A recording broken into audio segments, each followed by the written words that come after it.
Hi. இந்த COVID-19 சுச்சுவேஷனில் ஒரு நல்ல பிரேக் எடுக்கிறது ரொம்ப இம்பார்ட்டண்ட். ட்ரை பண்ணிட்டு வீடியோ எடுக்கிறது கொஞ்சம் ரிஸ்க் தான், பட் ட்ரை பண்ணுறேன். எனக்கு முன்னாடி இருக்கிற சீனரியை பாருங்கள். ஒரு சைடு ஆறு, ஒரு சைடு ஃப்ரண்ட்டில் மலை இருக்குது, ஃபுல்லாக தென்னந்தோப்பு. இந்த மாதிரி ஏரியாவில் ட்ரைவ் பண்ணுறதே ஒரு தனி ஃபீலிங். கொஞ்சம் ரிஸ்க்கு தான், மொபைலில் கையில் பிடிச்சி ஓட்டுறேன். பட் இருந்தாலும் இந்த இடத்துல அந்த ரிஸ்க்கை எடுக்க சொல்லுது. அதுதான் அந்த இயற்கை. I reach my stress relieving point. இந்த ஆறை பார்த்துட்டே இருங்க, இதோட ஸ்ட்ரெஸ் எல்லாமே நீங்கிடும். எவ்வளோ டென்ஸ் பவுண்ட்ரி பார்த்தீங்களா? ஒரு சைடு ரோடு, ஒரு சைடு ஆறு. இந்த மாதிரி ஒரு இடம் எங்கெங்கே இருக்கும் உலகத்தில்? இருக்கும், பட் ஆனால் எனக்கு தெரியல. எனக்கு தெரிஞ்ச இது தான். ஸோ ஜஸ்ட் அதனால நான் இந்த வீடியோ எடுத்துக்கிறேன்.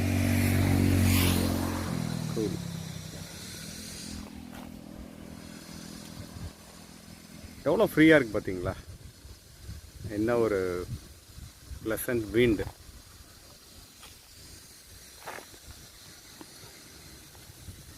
Okay, bye bye, thank you.